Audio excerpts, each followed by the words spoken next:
Olá, hoje vai ser o nosso último vídeo da série sobre casamento. Nós já falamos sobre o casamento na visão grega, casamento na visão romana, e agora nós vamos ver o casamento na visão bíblica. Todos nós já sabemos o que é o casamento na visão contemporânea, na visão atual, e o que precisa acontecer para que o casamento seja visto como válido. Bom, nós vimos que o casamento grego tinha algumas características, os romanos também, e nós podemos ver que hoje nós fomos influenciados, não é, com essas visões, né, de matrimônio, tanto que repetimos muitas das suas práticas hoje, como o buquê da noiva, como jogar arroz, como a aliança na mão esquerda, no dedo anular e etc. Mas agora, uma coisa que não apareceu no casamento grego e nem no romano, e que nós temos hoje, é a mediação de um sacerdote, de um ministro, para efetuar o casamento.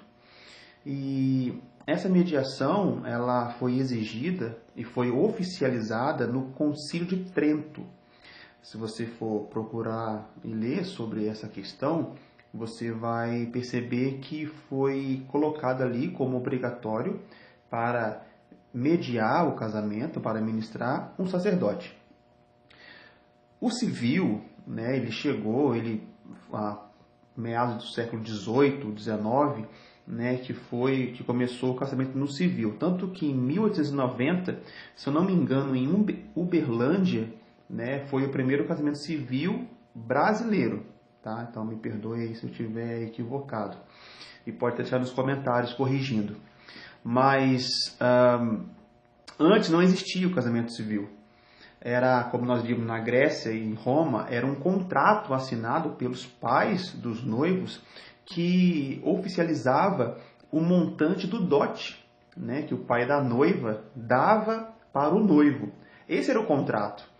Mas depois disso, né, antes do casamento civil, somente os casamentos feitos, né, realizados pela Igreja Católica poderiam ser tidos como oficializados, né, verdadeiros. Se não foi feito pela Igreja Católica, não tem validade. Bom, mas o que a Bíblia diz sobre isso? Se nós pegarmos o texto básico, né, e padrão, que Deus ele diz: deixará o homem pai e mãe e vai se unir à sua mulher, nós vamos ver que o casamento hoje está muito equivocado. Talvez o casamento na Grécia e em Roma eram mais casamentos do que hoje, né? Tem o direito canônico, parece que ouvi o padre Fábio de Mello falando algo sobre isso, e também o padre...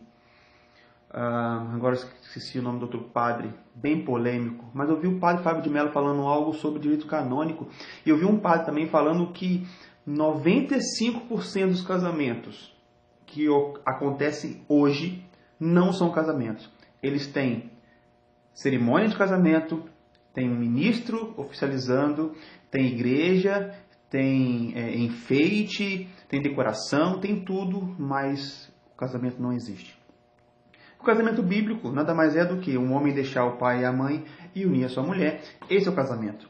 Só que, infelizmente, foi passando o tempo e foi se modificando. Igreja Católica transformou o casamento em sacramento e tomou posse dele. Ela se acha dona do casamento.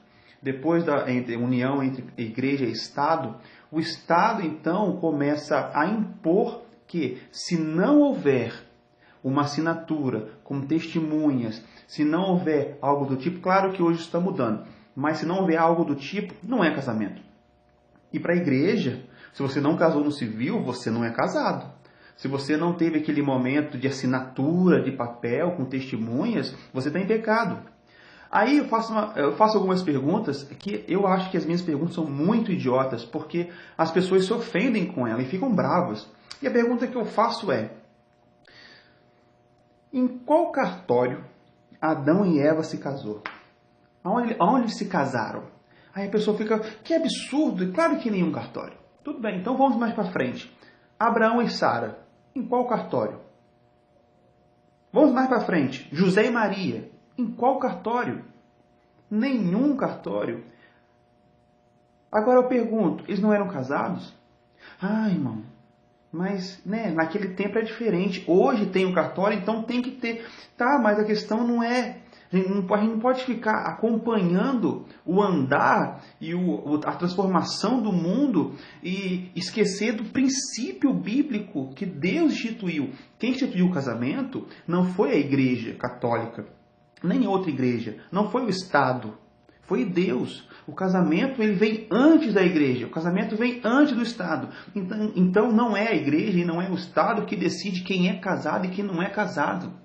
O que importa é um homem que ama a mulher e os dois decidem formar uma família. A igreja não tem que meter o bedelho. A igreja que eu digo é a denominação. O Estado não tem que interferir, porque o casamento, a família veio antes. O Estado não é dono da família. A igreja, a denominação, não é dona da família. Só que quando você fala isso, eles ficam bravos porque eles percebem que eles não vão poder te dominar, te controlar. Agora, se você quer ter a cerimônia de casamento, você quer ter uma igreja no civil, não há problema nenhum. Não há problema nenhum nisso. O problema é quando alguém diz que um casal está em pecado, que um casal está em fornicação, eu já fiz um vídeo sobre isso, que um casal é amigado, não é casado. Tem casais que se respeitam, que se amam e vivem muito bem sem ter assinado nenhum papel. Não é um papel que decide quem é casado ou não. Não é o padre, o pastor, o apóstolo, o bispo ou o anjo da igreja que vai dizer quem é casado ou não.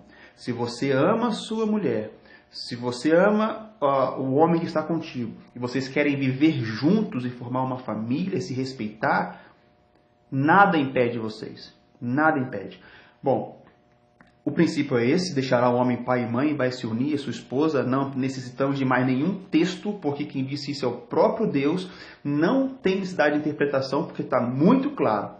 Porém, se houver alguma dúvida, vocês podem mandar no comentário alguma crítica, vou colocar nos grupos, se alguém não concordar, por favor, podem criticar, farei um outro vídeo, se vocês me provarem pelas escrituras que eu estou errado, farei um vídeo me retratando, tá ok? Deus abençoe a todos e até o próximo vídeo.